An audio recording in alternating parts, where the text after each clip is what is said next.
DBC নিউজের বিশেষ আয়োজন বেলামে প্রেজেন্স ব্যাটে বলে বিশ্বকাপে powered by Jamuna electronics, SSRM steel and ADN telecom. আর সঙ্গে রয়েছে মৌসুমী এবং সেই সাথে আমার সঙ্গে আছেন ইন্টারন্যাশনাল কমেন্টেটর শামীম আশরাফ চৌধুরী এবং আরও একজন ভালোবাসার মানুষ যিনি আসলে গানে অভিনয়ে সবসময় আমাদেরকে মুগ্ধ করেন, ইরফান মৃধা শিবলু। হ্যালো, ওয়েলকাম করছি, কেমন আছেন? ভালো আছি। আমি না সকাল থেকে কথা বলতে বলতে কথা এখন জড়িয়ে যাচ্ছে, মানে এনার্জি দরকার। বাট এক কাপ কফি খেয়ে শুরু করলাম। বাট আজকে মুডটা খুব ভালো, যেহেতু বাংলাদেশ টিম আলটিমেটলি জিতে গেছে ম্যাচটা। এটা নিয়ে একটা ভীষণ রকম টেনশন ছিল। সো সেই মানে উদযাপন করতে চাই আমরা এই জয়টাকে, অবশ্যই গানে গানে। তার আগে একটু পর্দায় চোখ রাখতে চাই। শামীম ভাই, আমরা একটু দেখবো স্কোর কার্ডটা, দেখে নিব। ওকে, এবং বাংলাদেশের 2 উইকেটে জয়লাভ করেছে। আমি সবচেয়ে, আমার কাছে মনে হয় যে আমি ক্রেডিট দিব হচ্ছে আমাদের বোলারদেরকে। মুস্তাফিজের দুর্দান্ত একটা পারফরমেন্স, 3 উইকেট নিয়েছে, 17 রান দিয়েছে। রিশাদকে তো বলতেই হবে, তিনি আসলে প্লেয়ার অফ দ্য ম্যাচ হয়েছেন আজকের এই ম্যাচের। এবং রিশাদ কিন্তু 3টা উইকেট নিয়েছেন, 22 রান দিয়েছেন। তাসকিন আহমেদ 2টো উইকেট নিয়েছেন, 25 রান দিয়েছেন। অন্যদিকে যদি আমি ব্যাটিংয়ের কথা বলি, তৌহিদ হৃদয় একটা দারুণ কেমিও ইনিংস খেলেছেন। লিটন দাস এবং মাহমুদুল্লাহ রিয়াদ সে খুব ফিনিশারের ভূমিকা পালন করেছেন। এবং অন্যদিকে শ্রীলঙ্কার প্রথম নিশাঙ্কা, ধনঞ্জয় ডি সিলভা, গ্যারিথ আসালাঙ্কা, তারা কিন্তু আসলে শুরুর দিকটা ভালোই করেছিল, কিন্তু পরে এসে বোধহয় একটা ধাক্কা খেয়েছে। সো যাই হোক, আমি আসলে সামগ্রিকভাবে যদি জানতে চাই আপনার কাছ থেকে, তাহলে কি বলবেন? এই জয়টা বাংলাদেশের জন্য তো একেবারে মানে মাস্ট উইন সিচুয়েশন ছিল, যেহেতু আরও গুরুত্বপূর্ণ কিছু ম্যাচ আছে। শ্রীলঙ্কাকে হারাতে পারলে দুটো জিনিস, একটা হলো শ্রীলঙ্কা প্রায় 8-এ যাওয়ার, সুপার 8-এ যাওয়ার সম্ভাবনা তাদের কমে আসছে, being the third test playing country এই গ্রুপে। এবং বাংলাদেশের মরাল বুস্ট আপ করার জন্য যে জয়টা দরকার, কারণ গত কয়েক মাসই ধরা যেতে পারে খুব এলোমেলো ক্রিকেট খেলেছে এই ফর্ম্যাটে, এবং সবারই একটু মানে দ্বিধাদ্বন্দ্ব ছিল যে বাংলাদেশ এই ফর্ম্যাটে কত দূর সাবলীল। এবং টিমটা নিয়ে একটা প্রবলেম ছিল যে টিমটা আসলে ভালো পারফর্ম করতে পারবে কিনা, সেই জায়গা থেকে সবকিছু মিলিয়ে হয় কি টিম পারফর্ম করে না, টপ অর্ডার যখন ফেল করে, বিশেষ করে এই 2020 ফর্ম্যাটে টপ অর্ডার ফেল করলে স্বাভাবিকভাবেই দেখা যায় না যে টিম খুব বেশি সুযোগ পায় রিকভার করার, এবং আমাদের টপ অর্ডার কনসিস্টেন্টলি ফেল করে আসছে। আজকেও তার ব্যতিক্রম হয়নি, ব্যতিক্রম হয় না, শুধুমাত্র লিটন কুমার দাস ফর্মে ফিরে আসার কারণে এটা একটা বিরাট পাওয়া। সবাই অপেক্ষা করছিল লিটন কবে ফিরবে, কারণ সে আসলে স্তম্ভ হয়ে দাঁড়ায় ওপেনিং পেয়ারের। সৌম্য সরকার তো কিছুই করতে পারে না, শান্তর ফেলিয়ার। সৌম্য সরকার কিছু করতে পারেনি, বাট একটা বিশ্ব রেকর্ড করেছে যে 13 বার টি20 ওয়ার্ল্ড কাপে তিনি আসলে 0 রান করে ওই রেকর্ডটা না বলাই ভালো, বাট হয়ে গেছে, যে এটা অ্যাভয়েড করার উপায় নাই। কিন্তু অ্যাজ ইউ সেড, মো যেটা বললে একটু আগে, যে প্রথম কাজটা কিন্তু বোলাররা করেছে, কারণ তাদের গতি ভালো ছিল। 10 ওভার পর্যন্ত শ্রীলঙ্কার 7.5 করে প্রতি ওভার 5 উইকেট যদিও গিয়েছিল, কিন্তু পরে যেভাবে ম্যাচটা ঘুরিয়ে আনতে সক্ষম হয়েছে, সবগুলো বোলার কৃতিত্ব আছে, যাদের নাম রিশাদ তো অবশ্যই, মুস্তাফিজুর রহমান, তাসকিন শুরু করেছিল প্রথম উইকেটটা নিয়ে। এবং সব কিছু মিলিয়ে তার সঙ্গে আরেকটা জিনিসে একটা ঘাটতি ছিল বাংলাদেশ দলে, সেটা হলো ফিল্ডিং। ক্যাচিং আজকে যতগুলো ক্যাচ গেছে সবগুলি 100%। সো এই ফিল্ডিং এফোর্টটা যখন ভালো হয়, কি একটা ক্যাচ ড্রপ হলে সঙ্গে সঙ্গে একটা মানসিক প্রভাব হয় বোলারের, এই ক্যাচটা ধরা উচিত ছিল। এবং সেই জায়গায় আফসোস থেকে সেইটা কিন্তু মাইন্ড থেকে বডিতে রিফ্লেক্ট করে। এবং আজকে যেহেতু প্রতিটা ক্যাচে ধরেছে, উজ্জীবিত ছিল বোলার, সেটা রিফ্লেকশন আমরা দেখেছি তাদের বোলিং ডিপার্টমেন্ট। এক্স্যাক্টলি। সকালে খেলা দেখা হয়েছে আজকে? খেলা দেখা হয় নাই, কিন্তু খেলা শুনেছি। আচ্ছা, আপডেট কি হচ্ছে না হচ্ছে? হ্যাঁ, কারণ খেলা, বাংলাদেশের খেলার তো ধরেন যেহেতু টি20 বিশ্বকাপ, এক ধরনের টেনশন তো কাজ করতেছিল। এবং বন্ধুবান্ধব যারা কিনা খেলা দেখে প্রত্যেকেই বলছিল যে খুবই কি যে হয় এরকম একটা বলা যায় না। তো ওইসব জায়গা থেকে চিন্তা করে সকালবেলা ঘুম ভাঙার পরেই ধরেন প্রথম কাজ ছিল হচ্ছে রেডিওতে খেলার কি আপডেট সেটা নেওয়া। এবং যখনই আউট হইতেছিল, আমি খেলা বেসিক্যালি শোনা শুরু করছি হচ্ছে যখন থেকে বাংলাদেশ ব্যাটিং শুরু করে। তো যখনই উইকেটের পতন ঘটতেছিল, তখনই মন খারাপ হয়েছিল, আবার রেডিও বন্ধ করে দিচ্ছিল। তো এমনি করে একদম শেষ পর্যন্ত এইভাবেই খেলাটা শুনতে হয়েছে আর কি। একদমই। আজকে যখন সকালবেলায় শো করতে যাব, ভাবছিলাম যে মানে যদি হেরে যায় তাহলে আসলে মুডটা পুরোটা দিন এই হার নিয়ে চলতে হবে, কিছু করার নেই। এবং আশা তো পুরো জিরো, কারণ সামনের ম্যাচগুলো সাউথ আফ্রিকার সঙ্গে জেতাটা খুবই কঠিন, সেখানে কিছু করার নেই। আর তারপরে বাকিটা তো আসলে নেদারল্যান্ডস, নেপাল, ওখানে যদি খারাপ কিছু ঘটে তাহলে সব ডিফারেন্ট হয়ে যাবে। একটু গান শুনতে চাই, মানে এই উইনিং মোমেন্টটাকে আসলে উদযাপন করতে চাই। কি গান শুনবেন বল? আপনি কোনটা শোনাতে চান? মানে আপনার এখন এত জনপ্রিয় গান। আমি তো 2টা গানই করছি। না, শুধু 2টা গান মানে বললেও ভুল হবে। আপনার কণ্ঠে আমরা বিভিন্ন সময় যখন আড্ডাতে থাকেন তখন তো অনেক গানই করেন, ধরে নিন যে আড্ডাতে আছেন এখন। তাহলে এই মুহূর্তে যেই গানটা শোনাতে ইচ্ছে করতেছে, হ্যাঁ, আমি নতুন করে রবীন্দ্রসঙ্গীত তুলতেছি।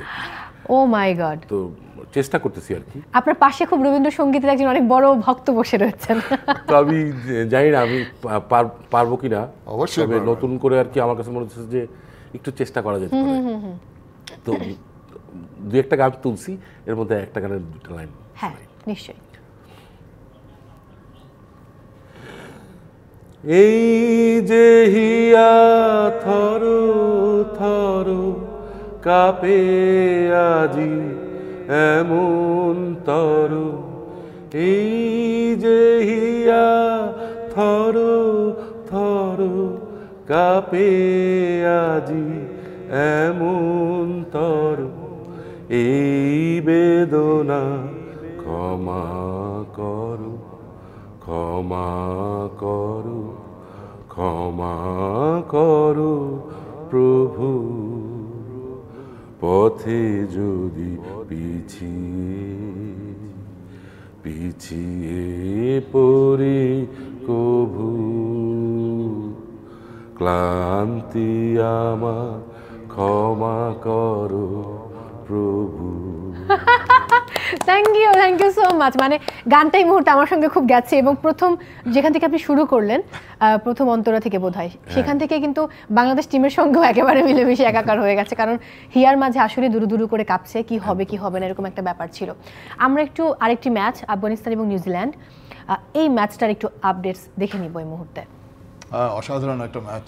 আফগানিস্তান দল বলেছে তাদের সবচেয়ে বড় জয় টি-20 ইন্টারন্যাশনালসের মধ্যে, এবং দেখাই যাচ্ছে 159 রান 6 উইকেটে Gurbaz exceptional. Look at the strike rate, 80 run 56 বলে, জাদরান 44-41 বলে, ওমরজাই ভেরি গুড অলরাউন্ডার। এবং এসে নিউজিল্যান্ডের মতো শক্তিশালী দলকে এইভাবে 75 রানে অল আউট করে দেওয়া, ফজল হক ফারুকী এক্সেপশনাল বোলিং করেছে। এবং রশিদ খানকে তো আমরা জানি যে বলের যে ঘুরপাক করাতে পারে, পৃথিবীর খুব কম ব্যাটসম্যানই তার সামনে দাঁড়াতে পারে। যেই নামগুলো শামীম ভাই চলে আসে, যে ফজল হক ফারুকী তো ওদের পেসার, বাট রশিদ খান, মোহাম্মদ নাবি এবং মুজিবুর রহমান, সেখানে দুজনেই দেখেন যে কিভাবে আসলে কতটা গুরুত্বপূর্ণ ভূমিকা এখানে রেখেছে। হ্যাঁ, অবশ্যই। নবী তো এত, অনেকে বলে, আমি কম্পেয়ার করি নবীর সঙ্গে মাহমুদুল্লাহ রিয়াদের। নবী প্রায় ওই কিরকম বয়স, এখনো টপ লেভেলে খেলে যাচ্ছে, এখনো পারফর্ম করছে, যদিও ব্যাটে বেশ রান করতে পারেনি, কিন্তু সময় মতো উইকেট, এবং এই যে কমপ্লিমেন্টিং ইচ আদার, যেটা বললাম, 4 করে উইকেট নিয়েছে, কিন্তু আরেকজন তো 2টো উইকেট পেয়েছে। তো নিউজিল্যান্ডকে এইভাবে একেবারে মানে বিধ্বংস করে দেওয়া, এটা এক্সেপশনাল, বাট পার্টিকুলারলি এই ফরম্যাটে এত বিশাল মার্জিনে জয়লাভ করা অ্যান্ড বিশ্বকাপে জয়লাভ করা, এবং প্রতিপক্ষ নিউজিল্যান্ড, যেটা আপনি বলছিলেন। তবে কেন উইলিয়ামসন অনেকটা হতাশ করেছে। উইলিয়ামসন সবাই হতাশ করেছে, হ্যাঁ, বড় বড় নাম, গ্লেন ফিলিপস, যেটাই বলি না কেন, 75 করলে তো খুব বেশি কোনো খেলোয়াড়, কোনো ব্যাটারি তাদের হাত তুলে দাঁড়াতে পারেনি। It's one of those bad days at the office. New Zealand খুব প্রফেশনাল একটা দল, সাধারণত তারা খুব ভালো ক্রিকেট খেলে থাকে, আমরা সবসময় দেখেছি বিশ্বকাপের অলওয়েজ অন দ্য টপ 4 থাকে। সেই জায়গায় হয়তো বা ওয়েক আপ কল হয়েছে তাদের জন্য হঠাৎ এই ধরনের প্রচেষ্টা, very disappointing, but it's a wake up call. এই কারণে বললাম যে তারা জানে তারা এর চেয়ে অনেক ভালো দল, নিশ্চয়ই তারা নেক্সট ম্যাচে ফেরত আসবে। এক্স্যাক্টলি। তারপরে এবারের ওয়ার্ল্ড কাপটা যদি বলি খুব আনপ্রেডিক্টেবল, তো প্রতি বছরই হয়, কারণ ক্রিকেট মানেই হচ্ছে অনিশ্চয়তার খেলা, কোথাও আসলে মানে বলা যায় না ঠিকঠাক মতো। আমি যদি একটু শিবলু ভাইয়ের কাছে যাই, কখনো কি ক্রিকেট খেলতেন, মানে পাড়ায় মহল্লায়, বা হয়তো আমি জানি না যে খেলতাম, কিন্তু আমি বেশিক্ষণ স্টে করার মতো প্লেয়ার ছিলাম না, কারণ খুবই মানে ধরেন বন্ধুবান্ধব সবাই খুব ভালো খেলতো, কিন্তু আমি বোলিং করতাম খুব ভালো, ফিল্ডিং অনেক ভালো, কিন্তু ব্যাটিং করার সময় খুবই দুর্বল, কারণ আমার ব্যাটিং মানে পিচে বেশিক্ষণ থাকতে ইচ্ছে করতো না, মনে হচ্ছে সব কয়টা বল উড়ায় ফেলি। তো ওই উড়ায় ফেলার দেখা গেল যে 2টা বল খেলতেও পারতাম না আসলে। প্রথম বলটা কোনো রকম খেললাম, মানে ঠেকাই দিচ্ছি, সেকেন্ড বলে আউট, হয় ক্যাচ নাহলে বোল্ড আউট, যে কোনো একটা কিছু করতো। আসলে আমি 5টা বলের বেশি কোনোদিন খেলতে পারছি কিনা সন্দেহ। এটা হচ্ছে কোক স্টুডিও সেকেন্ড সিজনে যে গানটা করছিলাম, কথা কইও না, কথা কইনার পুরোটা তো গাইতে পারবো না, না না না, যতটুকু সম্ভব। শিওর। ফুল ফুটেছে গন্ধে সারা মন,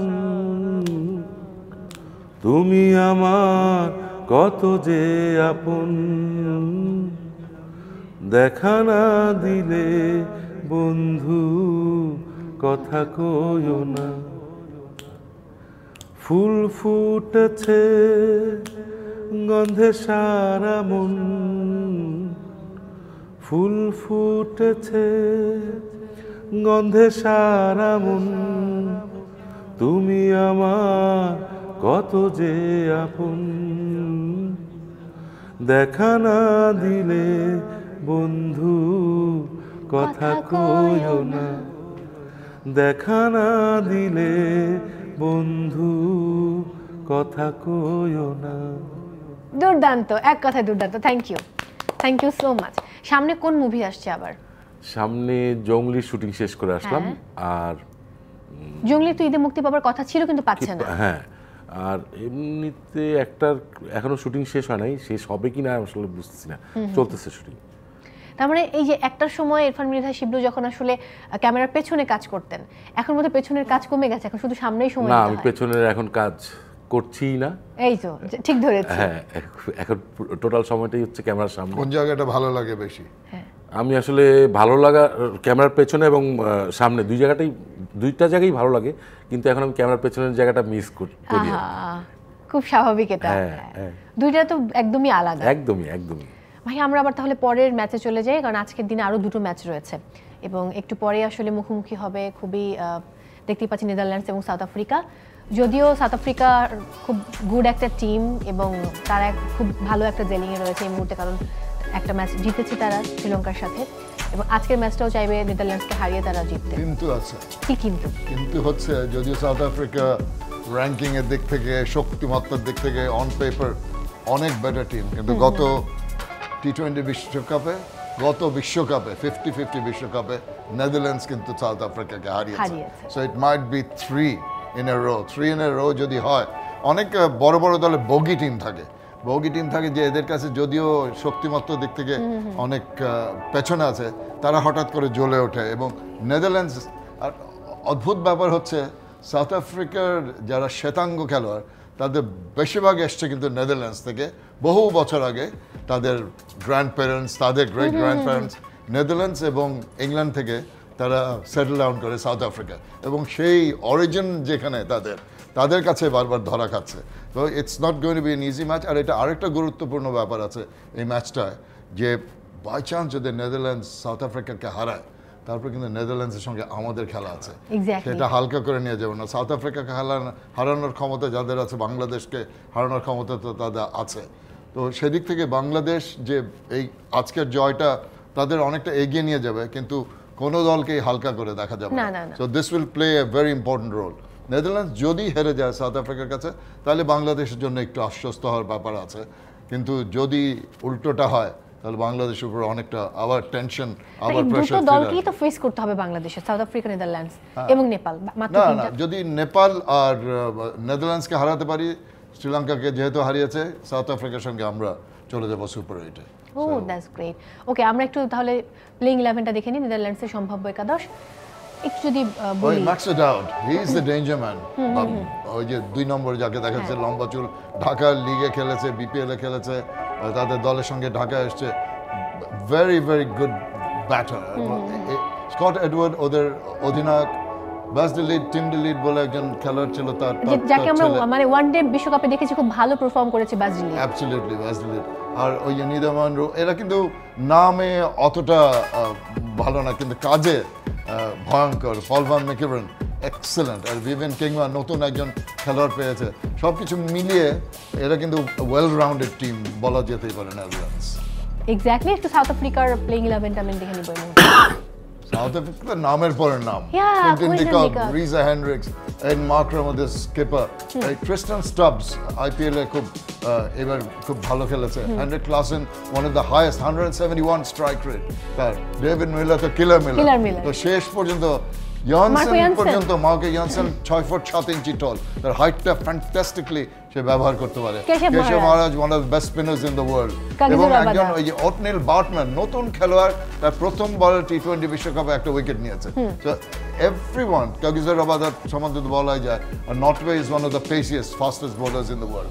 অল ইন অল নামের দিক থেকে দেখলে মনে হয় যে নেদারল্যান্ড পারবে। নরখিয়ে থাকার মানে অনেক নর্থে তো খেলবে, গত ম্যাচেও খেলেছে, so unless he is injured he is going to play. So but নামগুলো দেখলে আসলে কে বেশি বিধ্বংসী আসলে ক্রিকেটে বলা খুব মুশকিল। এক একদিন এক একজন বোলার জ্বলে ওঠে, কনসিস্টেন্টলি যে প্রতিটা বোলার ভালো পারফর্ম করবে বা প্রতিটা ব্যাটসম্যান 50-50 করে করবে।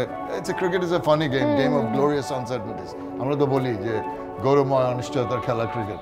এই জায়গায় সেটাই তো দ্য বিউটি অফ ক্রিকেট, যে কখন কি ঘটতে যাচ্ছে, বিশেষ করে এই ফরম্যাটে কখন কি ঘটতে যাচ্ছে বলা খুব মুশকিল। একদমই এটা আসলে বলাই যায় না যে কি হবে। বাট যদি আমি শিবলু ভাইয়ের কাছে যাই, সাউথ আফ্রিকা এবং নেদারল্যান্ডস, আপনি আসলে কোন দলের সাপোর্ট করবেন এই মুহূর্তে এই ম্যাচটার জন্য? South Africa. নরমালি বাংলাদেশের বাইরে আপনি কোন দলের সাপোর্ট করেন? ইন্ডিয়ার সবচেয়ে পছন্দের প্লেয়ারকে? সচিন তেন্ডুলকার। কিন্তু মানে যদি এখন বলেন তাহলে হচ্ছে বিরাট কোহলি। হ্যাঁ, এক কথায় সবাই আসলে বিরাট কোহলি কি পছন্দ করে? এক্স্যাক্টলি না, কেন পছন্দ করে? অবশ্যই খেলার চেয়ে পছন্দ, মানে ব্যক্তি মানুষের থেকে আমাকে মানুষ কেন পছন্দ করে? পারফরম্যান্সের জন্য।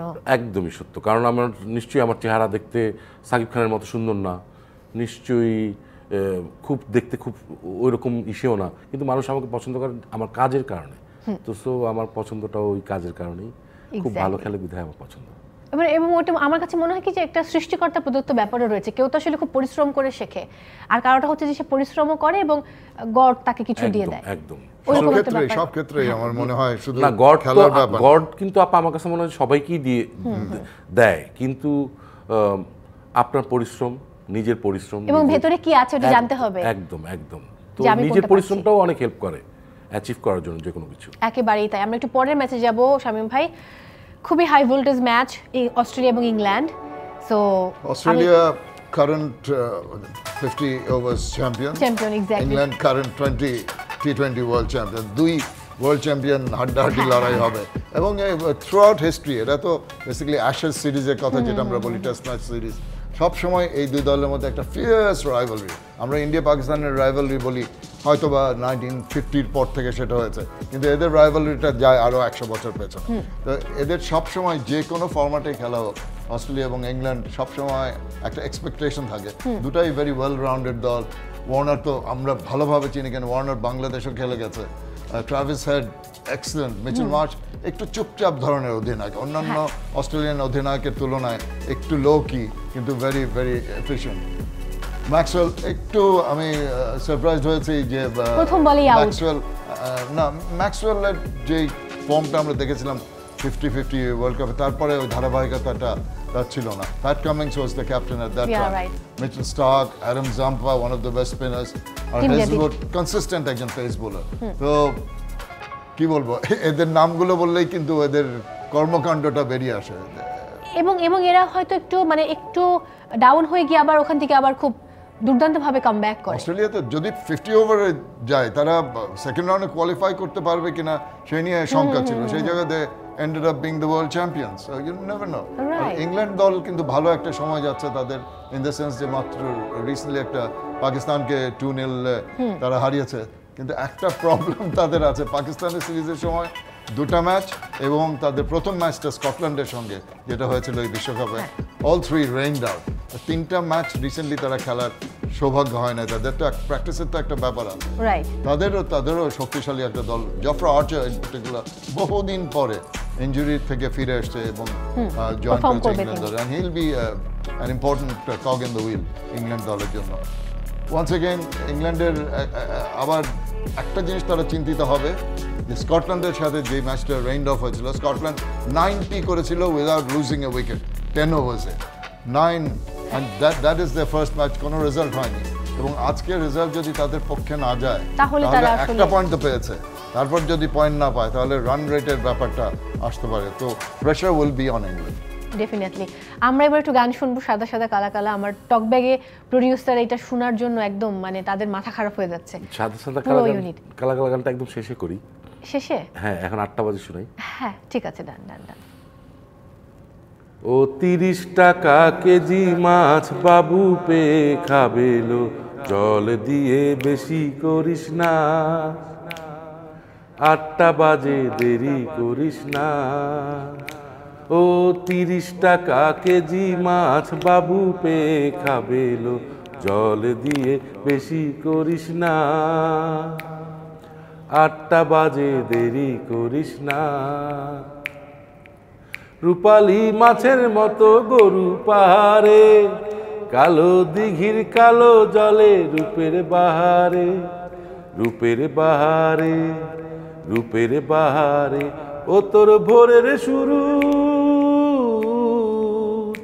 ও তোর ভোরের সুরুজ কপালে তো সিঁদুর হয়ে যাবেলো, কারো দিকে নজর লাগাস না, তুই কারো দিকে নজর লাগাস না। ও 30 টাকা কেজি মাছ বাবু পে খাবেলো, জল দিয়ে বেশি করিস না,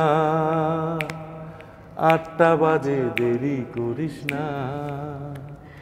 এত বড় নাম কে রেখেছে আপনার? ফ্যামিলি রাখছে। মানে সার্টিফিকেটে কি পুরো নাম নাকি মৃধা? হ্যাঁ পুরো নাম। আচ্ছা ওকে ওকে, বুঝলাম। আমরা এখন খেলাতে চলে যাব। আগামীকালকে 3টা ম্যাচ রয়েছে। আমি কালকের দিনের প্রথম ম্যাচটা একটু স্ক্রিনে দেখতে চাই, যদি দেখে নেই। আসলে একদিন এতগুলো করে ম্যাচ, ওয়েস্ট ইন্ডিজ এবং উগান্ডা। সো কি মনে হচ্ছে? কাগজে কলমে ভেরি ওয়ান সাইডেড ম্যাচ, কিন্তু যে ধরনের সারপ্রাইজেস এই বিশ্বকাপে হচ্ছে ইউ নেভার নো। সবাইকে ওয়েস্ট ইন্ডিজ আমার মনে হয় প্রথম ম্যাচটা ওয়াজ ইট পাপুয়া নিউ গিনি বা কারোর সঙ্গে, তারাও একটু ঘাম ঝরিয়েছিল। তো এত শক্তিশালী দল, তাদের নিজের মাঠে খেলা হচ্ছে, হোম অ্যাডভান্টেজ, সব কিছু মিলিয়েও যে হোঁচট খেতে পারে, ইউগান্ডার কাছ থেকে অতটা এক্সপেকটেশন নাই। তারা কিন্তু এই এক্সপিরিয়েন্সটা নেওয়ার জন্য এটা তাদের জন্য একটা বিরাট পাওয়া হবে। বিশ্বকাপে অন্যান্য বড় দলের সঙ্গে তারা কাঁধে কাঁধ মিলিয়েছে এবং মাঝে মাঝে ভালো করেছে। মাইট ব্রিং আপ 1 or 2 সারপ্রাইজেস। মনে হয় যে ওয়েস্ট ইন্ডিজ আরামে জয়লাভ করা উচিত। একদমই তাই। পরের ম্যাচটা কিন্তু আবার ওমান এবং সেই সাথে স্কটল্যান্ড। এখানে কি মনে হয়? ওমান স্কটল্যান্ড কিন্তু তারা একে অপরের সঙ্গে অনেকবার খেলেছে অ্যাসোসিয়েট মেম্বার লেভেলে, এবং ওমানের দল তো mixture of expatriates, Indian, Pakistani, Sri Lankan, এরাই ওমানের দলটা সমৃদ্ধ করেছে।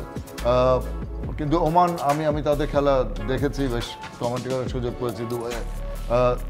ওই যেটা ইউএসের দলের মধ্যে আছে, তাদের মধ্যেও ওই ফিলিংটা আছে যে যদিও একটা অন্য দেশের জন্য খেলছে, মানে নিজের দেশের জন্য তো আলাদা একটা ব্যাপার থাকে, তথাপি তারা they give the whole hearted performance. তাদের মধ্যে 2-3 জন বেশ ভালো খেলোয়াড় আছে যারা যদি হঠাৎ করে জ্বলে ওঠে। স্কটল্যান্ডের একটা অ্যাডভান্টেজ হলো স্কটিশ অনেক প্লেয়াররা কিন্তু ইংল্যান্ডে কাউন্টি ক্রিকেট খেলে, তো স্কটল্যান্ডকে এগিয়ে রাখবো। ওকে। আর এই দুই দলের মধ্যে তো বলার কিছু, হাই ভোল্টেজ ম্যাচ কালকে, আসলে অনেক হাই করা হয়, হাইপ তৈরি করা হয়। বিশ্বকাপে 50 ওভার বিশ্বকাপে বিশাল হাইপ তৈরি করা হয়েছিল, কিন্তু যখন খেলায় যায় হঠাৎ করে দেখা যায় যে যতটা এক্সপেকটেশন হয় ইন্ডিয়া পাকিস্তানের ম্যাচে, হয়তো সেটা সবসময় হয়ে ওঠে না। I just have a feeling Pakistan যেভাবে একটা লো কি অবস্থা যাচ্ছে, তাদের এটা থেকে বেরিয়ে আসা, ওই ইউএসের কাছে হারার পর থেকে অনেক রকম ক্রিটিসিজমের সম্মুখীন হয়েছে। তাদের ফর্মার কাপ্তানরা, প্লেয়াররা সবাই তাদের বিরুদ্ধে কথা বলেছে, এবং সেইটার থেকে বেরিয়ে এসে ইন্ডিয়ার মতো একটা শক্তিশালী দলের সঙ্গে মোকাবেলা করা খুব কষ্টসাধ্য ব্যাপার হবে। ইন্ডিয়া তাদের ন্যাচারাল গেম খেললে কিন্তু পাকিস্তানকে কন্টার করার চান্স থাকে, but Pakistan the most unpredictable team in the world. তো কোন দিন কি করে ফেলে তারা কেউ জানে না।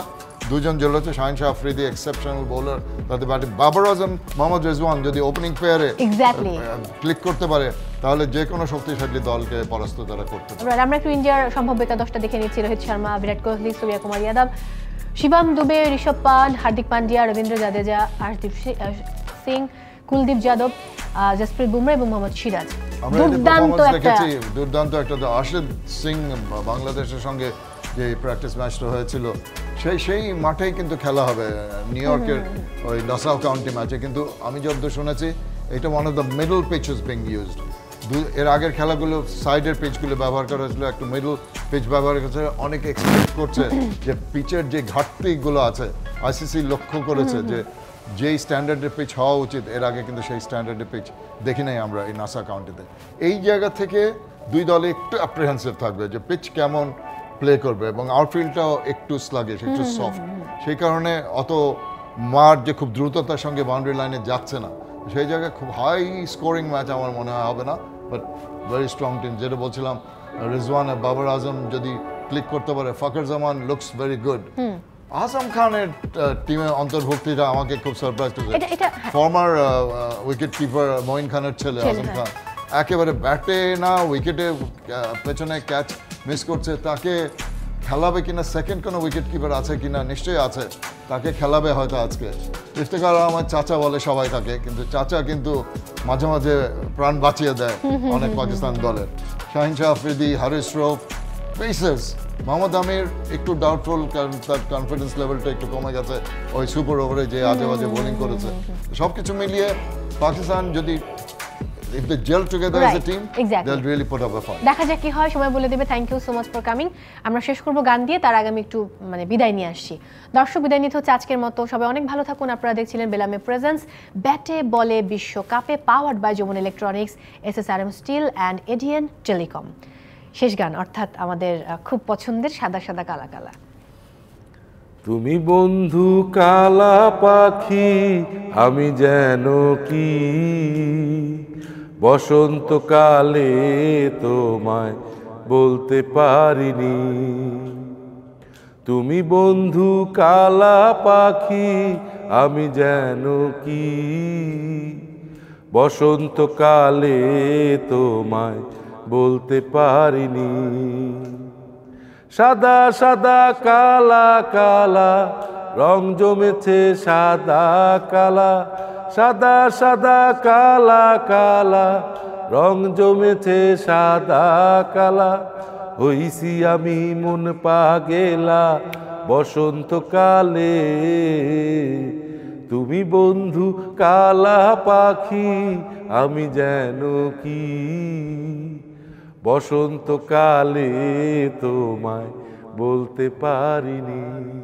Thank you.